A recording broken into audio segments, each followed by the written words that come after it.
نحمده ونصلي على رسوله الكريم اما بعد فاعوذ بالله من الشيطان الرجيم بسم الله الرحمن الرحيم رب اشرح لي صدري ويسر لي امري واحلل عقدة من لساني يفقهوا قولي.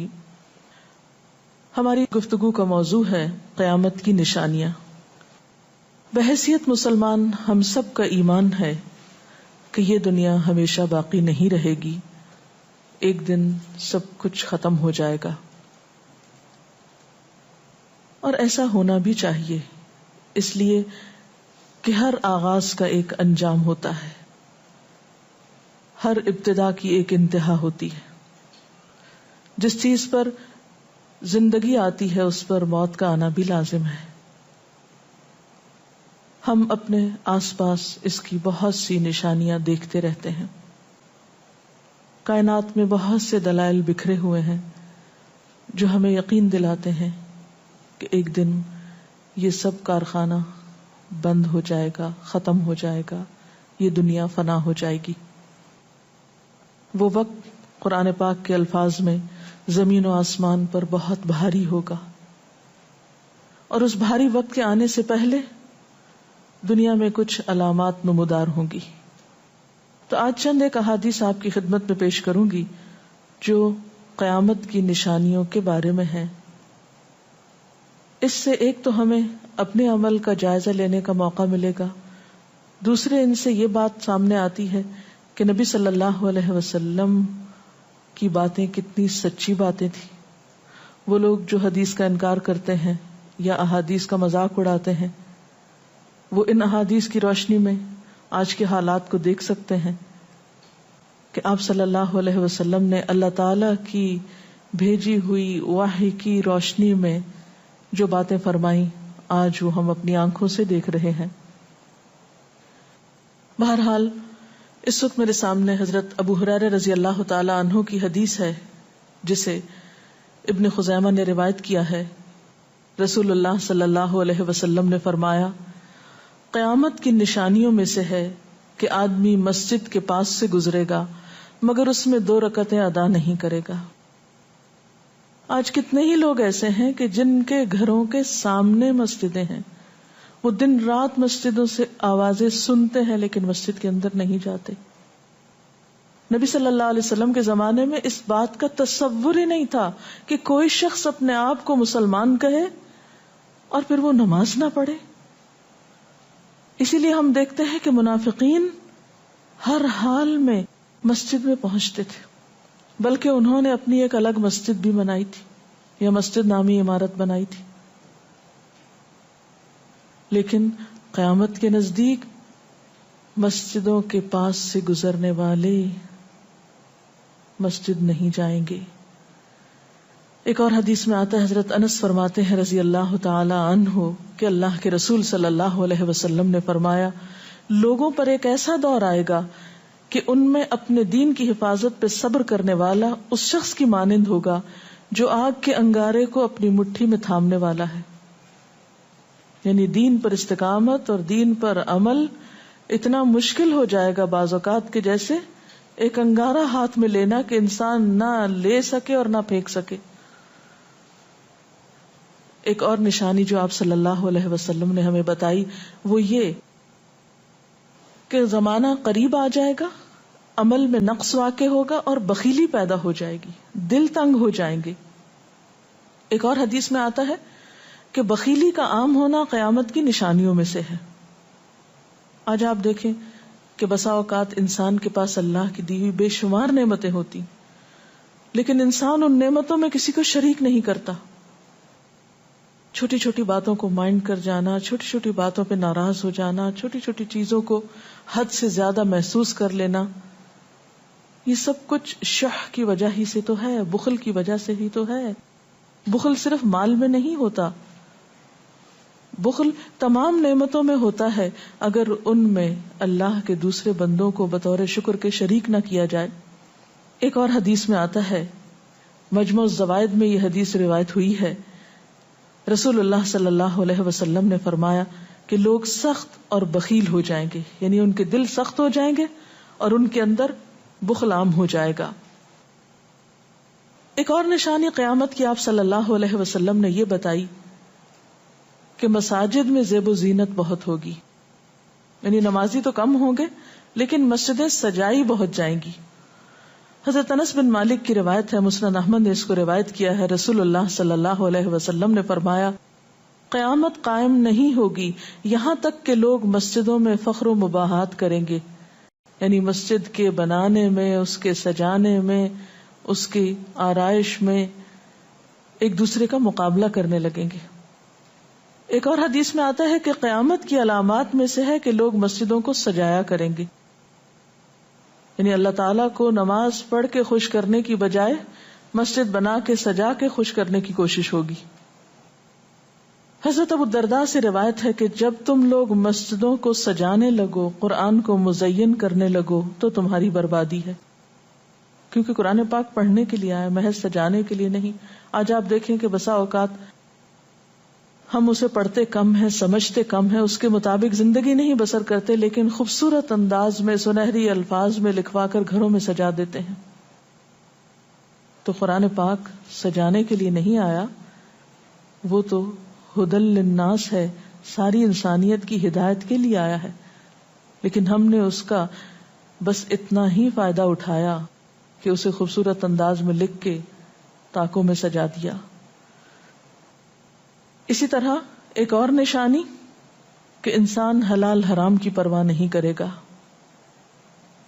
رسول اللہ صلی اللہ علیہ وسلم نے فرمایا، صحیح بخاری کی روایت ہے، لوگوں پہ ایسا وقت ضرور آنے والا ہے کہ آدمی اس بات کی بالکل فکر نہیں کرے گا کہ جو مال اس نے حاصل کیا ہے وہ حلال ہے یا حرام ہے، یعنی کس ذریعے سے حاصل کیا ہے.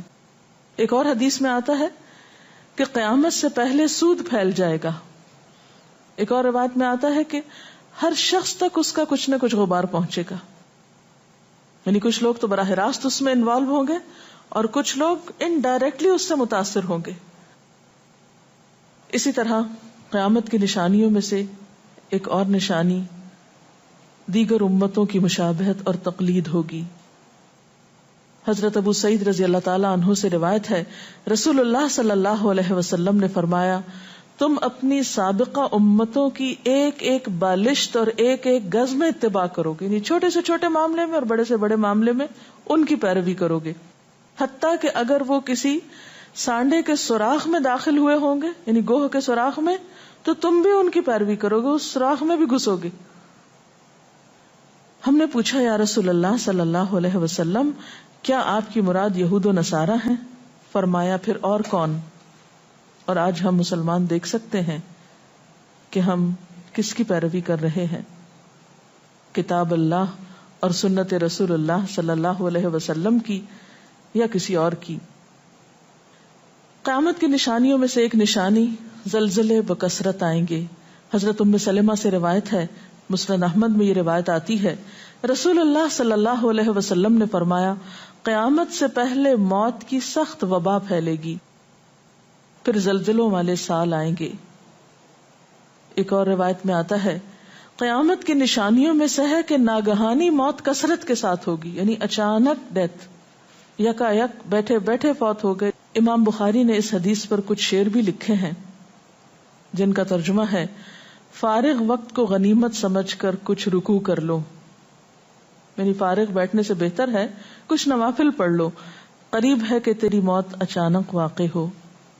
تم کتنے ہی صحت مند لوگوں کو دیکھتے ہو جن کی صحت مند جانیں اچانک فوت ہو جاتی ہیں، یعنی ختم ہو جاتی ہیں.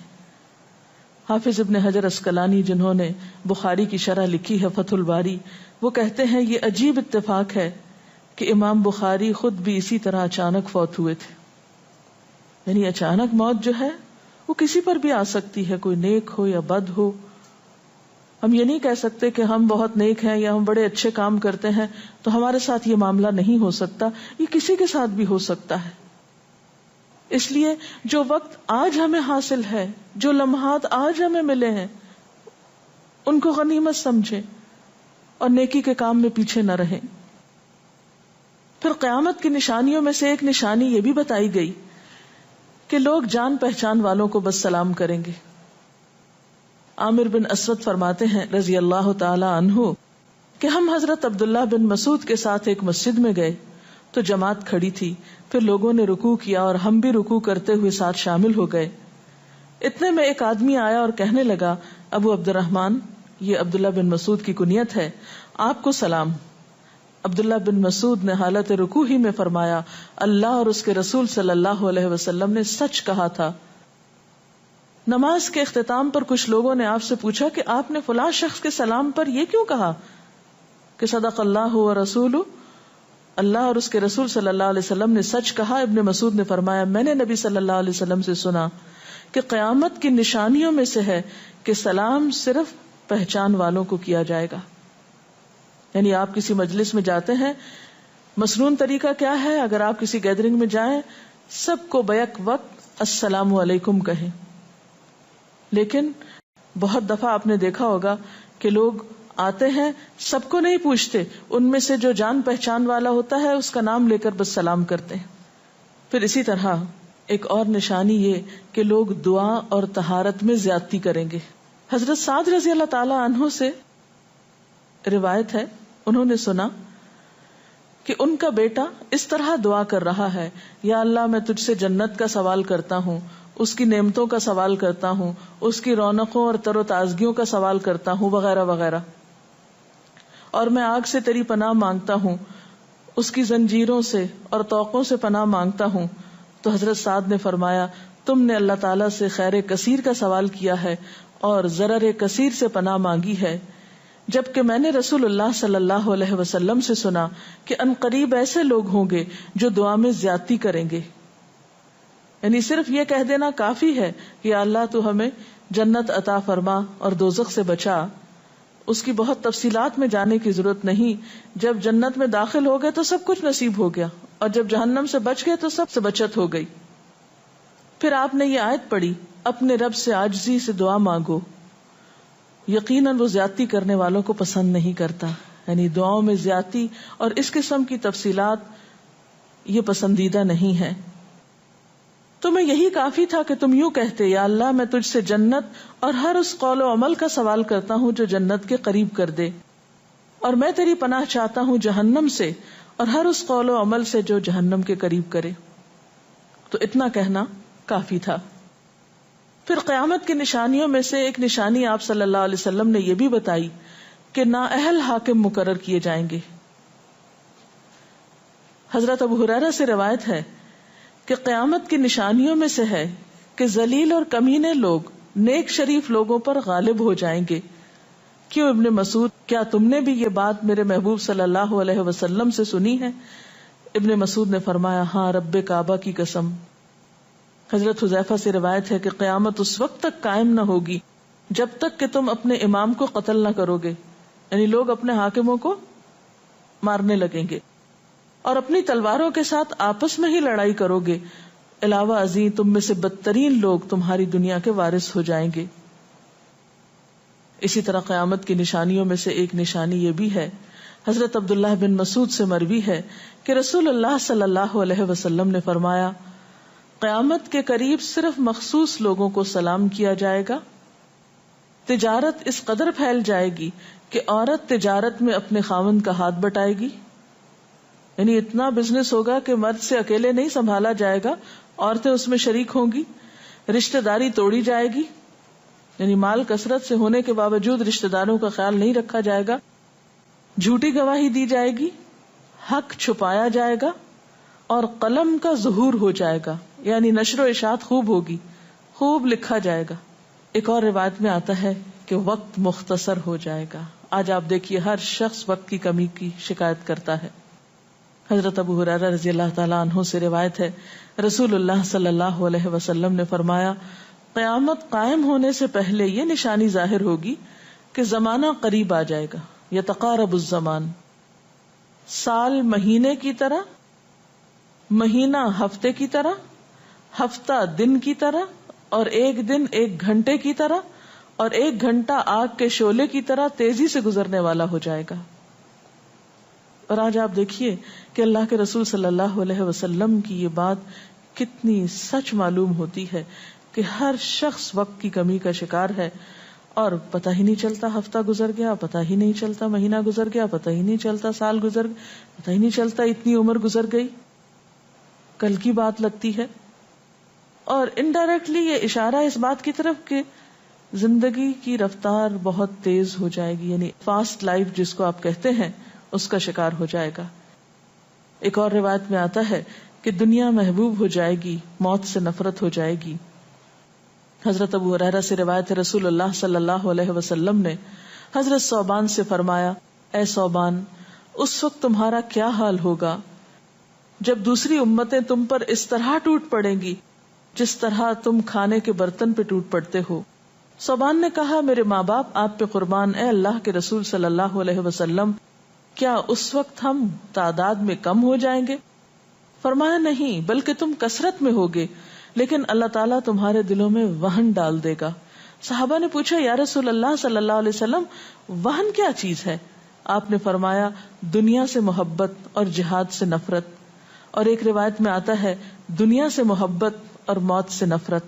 اسی طرح نیک لوگ آہستہ آہستہ کم ہو جائیں گے. رسول اللہ صلی اللہ علیہ وسلم نے فرمایا، نیک لوگ یکے بعد دیگرے رخصت ہوتے جائیں گے، فوت ہوتے جائیں گے. فضول لوگ باقی رہ جائیں گے، بیکار، نکمے، جس طرح جو کا بھوسا یا ردی کھجور باقی رہ جاتی.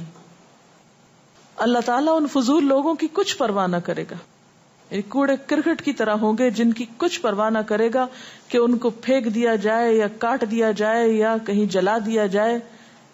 ایسے لوگوں کی اللہ تعالیٰ کو کچھ بھی ضرورت نہیں ہو. حضرت عمرو بن شعیب اپنے والد سے اور اپنے دادا سے روایت کرتے ہیں، رسول اللہ صلی اللہ علیہ وسلم نے فرمایا، لوگوں پر ایک ایسا وقت آئے گا کہ ان کی خوب چھانٹی صفائی کی جائے گی تو فضول لوگ باقی رہ جائیں گے اور نیک لوگ ختم ہو جائیں گے.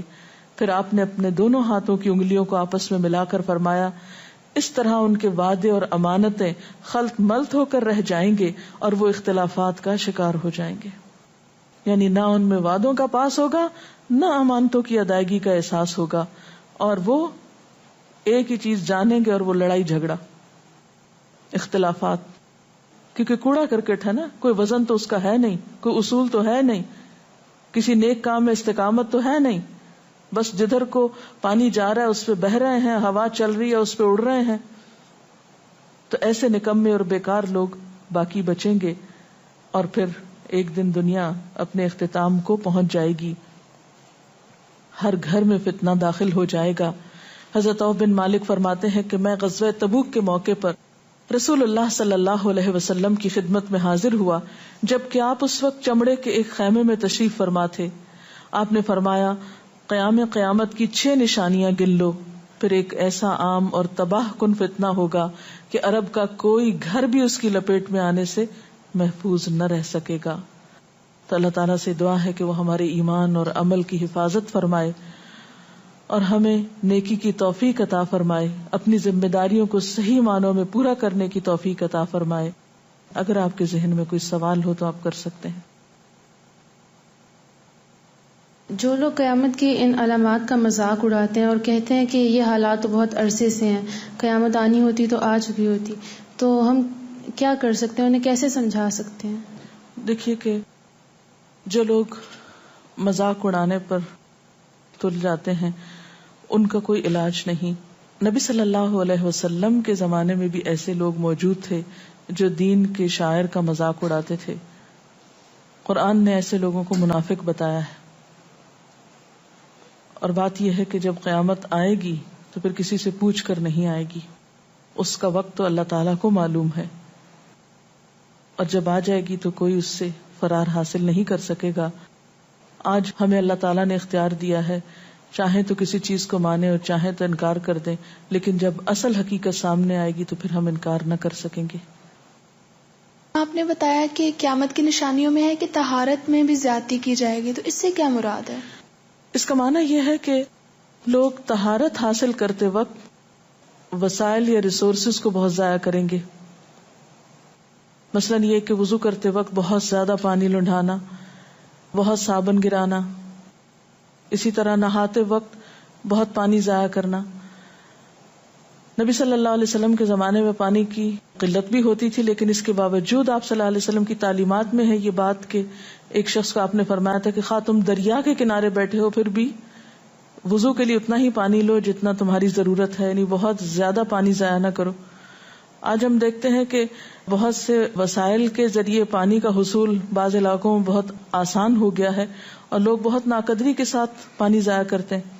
مثلاً بعض دفعہ دیکھا گیا ہے کہ برش کرنے کے وقفے میں ٹیپ کھول دی جاتی ہے، بعض اوقات 5 منٹ تک ٹیپ میں سے پانی بہتا رہتا ہے اور آرام آرام سے لوگ اپنی طہارت اور صفائی کا اہتمام کرتے رہتے ہیں. تو کسی بھی طرح کے وسائل کو ضائع کرنا جو ہے وہ اسلامی تعلیمات کے خلاف ہے، خواہ وہ دین کے کسی کام کے کرنے میں ہی کیوں نہ استعمال کیے جائے، وضو جیسی چیز میں ہی کیوں نہ استعمال کیے جا رہے ہوں. تو طہارت میں مبالغہ آرائی کا مطلب یہی ہے، وسائل کا ضیاع. دعا میں زیادتی کا مقصد کیا لمبی دعاؤں کا بھی مراد یہ ہوگا؟ اصل میں دعا تو حسب ضرورت کی جا سکتی ہے، حسب موقع. کبھی آپ کے پاس وقت زیادہ ہوتا ہے تو آپ دیر تک بھی دعا کر سکتے ہیں، مخصوص اوقات میں، مخصوص قبولیت کی جگہوں پر. لیکن سنت کے طریقے سے ہٹ کر مبالغہ آرائی کے انداز میں دعا کرنا اور پھر ردیف قافیے ملا کر دعا کرنا یا شعر و شاعری کے انداز میں دعا کرنا، ان چیزوں سے منع کیا گیا ہے. وآخر دعوانا ان الحمد للہ رب العالمین. سبحانک اللہم وبحمدک نشہد ان لا الہ الا انت نستغفرک ونتوب الیک. والسلام علیکم ورحمۃ اللہ وبرکاتہ.